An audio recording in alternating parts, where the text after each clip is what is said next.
આવતીકાલથી અમદાવાદમાં મેટ્રો રાત્રે 11 વાગ્યા સુધી દોડશે। પેટ્રોલ ડીઝલની બચત માટે ગુજરાત મેટ્રો રેલ કોર્પોરેશને આ મહત્વનો નિર્ણય કર્યો છે।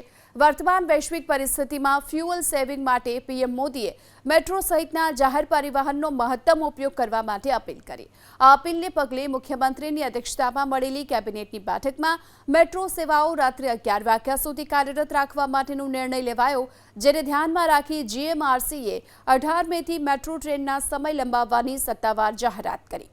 વસરાલ ગામથી થલતેજના રૂટ પર અત્યારે છેલ્લી ટ્રેન રાત્રે 10 વાગ્યે ઉપડે છે, જે સમય લંબાવી રાત્રે 11 વાગ્યાનો કરાયો છે। આ અંતર્ગત મોડી રાત્રે વધારાની 3 સર્વિસ મળશે અને એપીએમસીથી કોટેશ્વરના હાલમાં છેલ્લી ટ્રેન 10:10 વાગ્યે ઉપડે છે, જેને લંબાવી હવે રાત્રે 11:10 વાગ્યાનો સમય કરવામાં આવ્યો છે।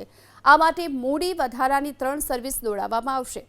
કોટેશ્વરથી મહાત્મા મંદિરના રૂટ પર અગાઉ છેલ્લી ટ્રેન જે રાત્રે 7:43 ઉપડતી હતી તે હવે લંબાવવામાં આવી છે અને 9:20 વાગ્યાની કરાઈ છે। આ રૂટ પર રાત્રે 8:17 થી લઈ 9:20 વાગ્યે વધારાની 2 સર્વિસ પણ મળી રહેશે।